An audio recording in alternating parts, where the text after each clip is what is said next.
இறையேசுவில் பிரியமான சகோதர சகோதரிகளே, நமது ஆண்டவர் இயேசு கிறிஸ்துவனுடைய திருப்பெயரால் உங்களுக்கும் உங்கள் குடும்பத்தில் இருக்கிற அனைவருக்கும் அன்பும் சமாதானமும் மகிழ்ச்சியும் உண்டாவதாக.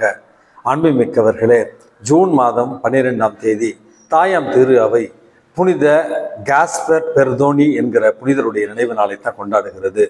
இந்த புனிதரானவர் பிறந்தது திருச்சபையுடைய வரலாற்றில் 1777 ஆண்டு வெரோனா என்று சொல்லப்படுகிற இத்தாலி தேசத்தினுடைய வடபகுதியில தான் இந்த புனித காஸ்பர் பெர்தோனி என்பவர் பிறந்திருக்கிறார். அன்புமிக்கவர்களே, இயேசுனுடைய 5 திருக்காயங்களினுடைய சபையினுடைய நிறுவனராகவும் இவர் கருதப்படுகிறார்.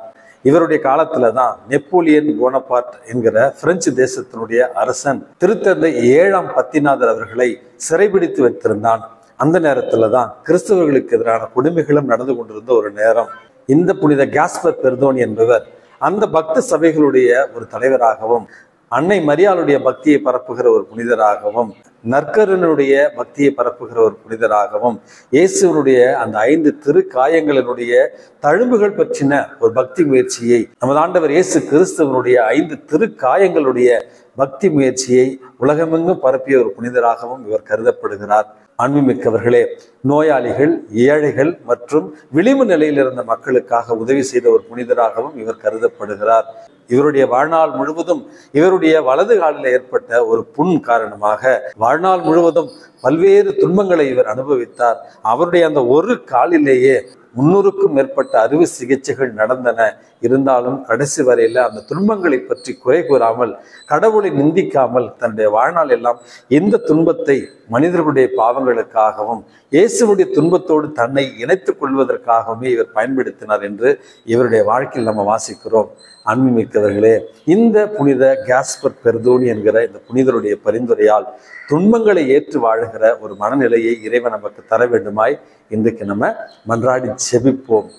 அன்புமிக்கவர்களே, இன்றைக்கு நமக்கு கொடுக்கப்பட்டிருக்கிற நற்செய்தி வாசகத்துல நமது ஆண்டவர் இயேசு கிறிஸ்து முதலாக ஒரு அழகான செய்தியை சொல்லுகிறார். உங்களுடைய நெறியானது மறைநூல் அறிஞர்கள், பரிசேயர்கள் இவர்களுடைய நெறியை விட சிறந்த ஒரு நெறியாக இருக்கட்டும் அப்படி என்று சொல்லுகிறார்.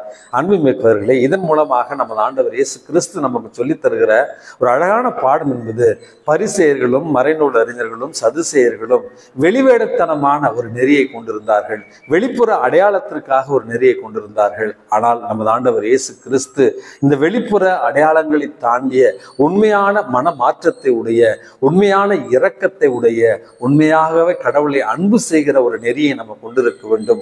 உள்ளத்தை சார்ந்த ஒரு நெறியைத்தான் நம்ம இந்த உலகத்துல பின்பற்ற வேண்டும்.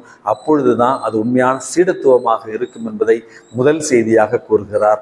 இரண்டாவது, நாம் நினைத்து கொண்டிருக்கிறோம் கோபப்படுவது, சினத்தோடு இருப்பது, ஒருவரை வெறுப்பது அல்லது உறவுல பிளவுபட்டு இருப்பது, இவைகள் எல்லாமே பெரிய பாவம்லாம் ஒன்றும் இல்லை சாமி, நான் என்ன பெரிய பாவமா செஞ்சுட்டேன், கடவுளுக்கு எதனா பெரிய பாவம் ஒன்று நான் செய்யலையே, நான் ரெகுலராக வேளாங்கண்ணி போகிறேனே, நான் ரெகுலராக மேல் நாரியப்புழர் போகிறேனே, நான் ரெகுலராக கோணாங்குப்பம் கோயிலுக்கெல்லாம் போகிறேனே, ஆனால் என் அண்ணங்கிட்ட நான் பேசுறது கிடையாது ஒரு 10 வருஷமா, என் தங்கச்சியோட உறவுல கிடையாது ஒரு 5 வருஷமா, இது ஒரு பெரிய பாவமா அப்படி என்று நம்ம ஒரு சில பேர் நினைக்கலாம்.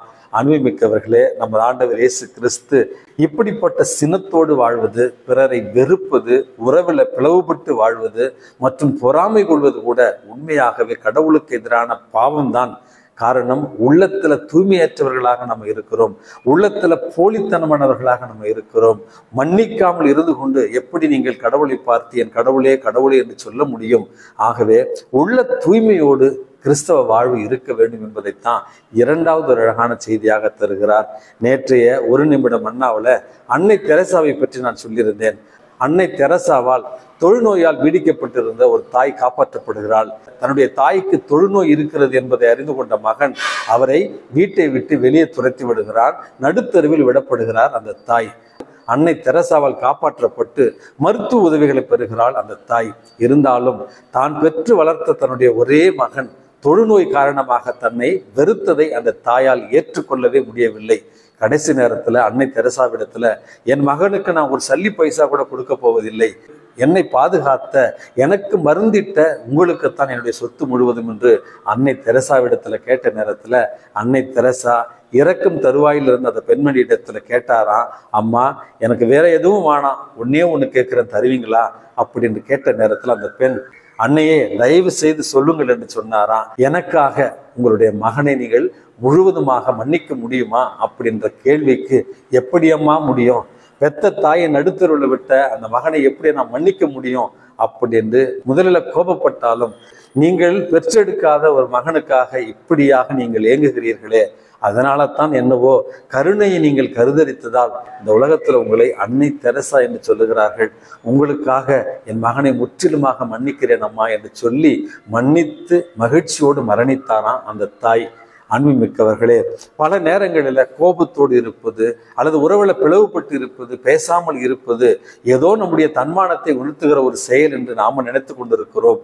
அன்புமிக்கவர்களே, பிறரை மன்னிக்காமல் இருப்பது, பிறரோடு வெறுப்பில் இருப்பது நெஞ்சை நம்முடைய உள்ளத்துல வளர்ப்பதற்கு சமமான ஒரு செயல்.